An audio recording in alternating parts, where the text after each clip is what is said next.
Hello, I'm Uncle Milo. This is Uncle Milo's Story Corner again.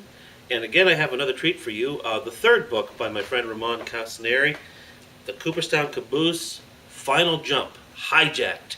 Now, this is a very exciting book, and I decided to skip chapters 1, 2, and 3 and go straight to the action, the beginning of the action in chapter 4. And so we'll start there. I'm going to read this one chapter, and I think it'll be very exciting. Chapter 4, The Unthinkable. The kids are in the caboose right now. The caboose rocked on its heavy-duty springs. Surprised and startled, Dakota stood up. At the exact same time, both end doors of the caboose banged open. Two men dressed in military-type garb stood at each doorway, each holding a very intimidating automatic weapon. The gun magazines were long and aggressively filled with life-destroying bullets. The unexpected visitors wore military clothes of an older era. It looked like army surplus. Their poorly shaved faces were determined and focused. One man had a full black beard. Standing like brazen Gestapo, they scanned the caboose's interior, their eyes filled with rage. They looked ready to take desperate measures, to do anything. The kids could not move. Speechless and terrified, they watched the intruders walk in. The man with the beard went swiftly to the center of the caboose. He shook his huge weapon at the kids and roared in a stern foreign accent, "I am Zakora! I am the leader!" These stormtroopers were ideal poster mascots for terrorists. They looked like they were cast from a mold of hate and prejudice. Every despicable detail of terrorism reeked from these rogues. The leader held up his weapon and yelled, "We are taking over the caboose!" His foreign accent was pronounced. He pointed the iron sights of his killer weapon at Dakota and ordered, "You will take us to the other dimension. I have no scruples. I will kill you one by one until you comply." Another grimy and despicable terrorist sneered at Dakota and yelled, "You are being hijacked!" He held up his weapon, a short modified version of an AK-47. Dakota's eyes widened with dread. Alarm and panic filled the kids. They were all on their feet, huddled close together. They were frozen with terror. The terrorists reeked. They stank of perspiration and rotten meat and other dirty things, an evil smell. They pushed on each other and knocked into shelves and doors as they moved quickly through the interior cabin of the caboose. Three of the men placed guns at the heads of the girls. Lori started breathing heavily. She looked helplessly at Dakota, her eyes showing her deep fear. Dakota could see that her pretty blue eyes were glassy with burning tears. Palestina was scared. Without looking down, she reached her hand out to find Dakota's hand. Dakota looked at the leader and pleaded, "Please wait." The bearded leader wore a tan military shirt that was spattered with grease and mud and something that smelled terrible. Dakota got a strong whiff of it as he was pushed down on the bunk bed. Zakora, the leader, spoke loudly and meanly, "You wait and listen to me, Dakota." Dakota thought to himself, how does he know my name? He swallowed nervously and asked, "What do you want?" Another terrorist yelled at the kids, "You all sit down!" Jess was frozen with fear as one of the terrorists pressed the cold, ugly muzzle of the AK-47 up against her temple. Staring down at her, he shouted, "Do not talk, and do not make any sound!"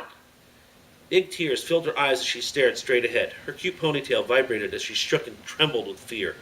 Seeing his little sister frightened by the evil terrorist, Matt's anger got the best of him. He shot back up on his feet, stood straight up, and yelled at the man holding the weapon at her head, "Leave her alone!" Instantly, one of the terrorists swung the butt of his weapon and caught Matt square in the solar plexus. Matt collapsed onto the floor.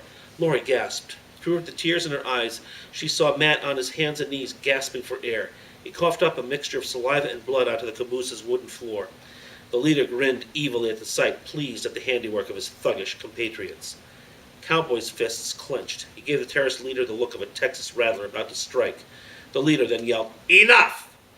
Together, the four terrorists slipped out the windows and then moved back into position. They continued to hold weapons at their captives' heads. The leader walked over to the front door of the caboose and opened it. He called out, "Con!"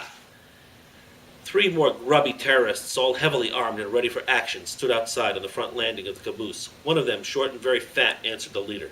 He was eating a large turkey drumstick. He wiped his greasy hands in the front of his shirt, waved a grubby hand at the leader, and called to the other two terrorists on the landing, "Mel, Stoider, our Sultan will speak and give us a fatwa, a decree." The next terrorist, who was called Mel, had a very big nose. He kept rubbing and wiping it. Then, to the kid's horror, he ran a long finger inside and picked something out. Then, flicking it away, he went back to wiping his large nose. With his other hand, he clutched a large AK-47 with an oversized ammo clip. The third terrorist, called Sorter, wore a balaclava that covered his entire head except for openings for his eyes and mouth. With a filthy rag, he wiped blood off a long bayonet knife. Using the bloody rag, he then dabbed at the blood spots splashed all over his green coveralls. He stuffed the rag into a pocket and yanked off the balaclava. Sorter looked very evil. His many scars distorted his face and made him look particularly ugly. He had knives strapped all over himself, belt, boots, thighs, on his back, on his arms, everywhere the kids looked. It was obvious he was an expert with knives. The leader ordered, "Continue to keep watch. I will get you when we are ready to take off." Con wiped his mouth with the back of his hand. Strands of turkey meat dangled from his teeth as he said, "We know what to do, Zakara." The leader came back inside the caboose. He stood erect, feeling pleased with himself. It appeared to Dakota that the leader felt that the present situation was going his way. The entire operation had gone off as smooth as an opera. The terrorists had wielded their weapons and took control like it had been rehearsed 100 times. These grubby terrorists were definitely professionals. The terrorist leader called, "Ahmed, get ready. In 5 minutes we will be in the other dimension." He grinned and stroked his grimy, dirty beard. Then he spun and pointed his AK-47 directly at Dakota. "Now you will set the device. We will go in 5 minutes." Dakota's brain was processing the terrible events that had unfolded. He didn't know if he should bluff the terrorists by telling them that they didn't have an atomic transporter. His face turned white as cold sweat ran down from his forehead. He looked into the face of his captors and knew it would be a sure death to the ones he loved if he didn't comply. Then Dakota's heart skipped a beat in awful fear. He remembered that the evil land of Dimension Zero was going to be annihilated. On his last visit, a few days earlier, his friend, the great Professor Hinstein, had warned them of the atomic fire that was planned to cleanse the evil part of Dimension Zero. The cataclysm was also going to burn up the dimensional gateway area that the Cooperstown Caboose jumped to. The leader's cold dark eyes pierced Dakota as he yelled, "Go ahead! Prepare the device, or must I kill one of you?" He sprayed warm spit in Dakota's face with the force of his question. His heart on fire, Dakota held himself in check. Despite his fear, he looked coolly into the terrorist's cold, snake-like black eyes and shook his head. "No, you don't have to kill anybody. I can set the device." The leader could see that Dakota wanted to add something. "What else?" he asked. Dakota looked steadily upon the terrorist as he answered, "That area in Dimension Zero where we will be jumping to will be destroyed." He shrugged his shoulders as he explained, "I don't think it will be a viable portable. We all may be killed ourselves." The leader laughed. "You lie well, infidel." The bearded terrorist then pointed with his thumb at the outside and said, "Why do all your government men want this caboose? Eh? I know. They plan on taking over the other dimension." Dakota spoke up to defend himself. "That's not exactly true, but we have to wait at least 2 more weeks." The leader shook his head and said, "Not true. You lie." Dakota put his head down and prayed under his breath, "Dear Lord, help us." The leader, pleased with himself, smiled and mocked Dakota's name again as he said, "Good, Dakota." Then he put his head back and stroked his black, scraggly beard with his dirty, free hand. Then he yelled to the other terrorists, "You see, we learn about the other dimensions first, and we get the gold, too."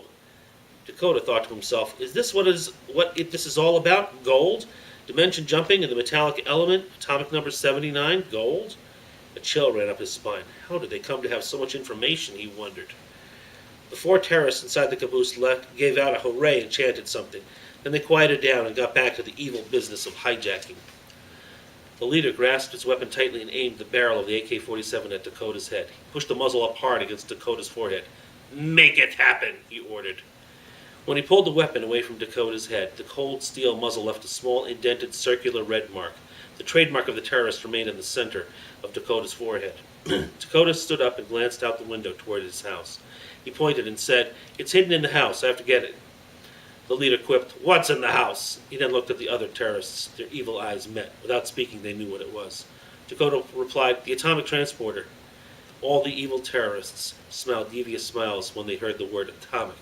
The leader motioned with his free hand. "Go get it. Rasha, go with him." He motioned with his head to the terrorist standing next to Dakota. Dakota gently squeezed Palestina's hand and then let go. He walked to the front door of the caboose.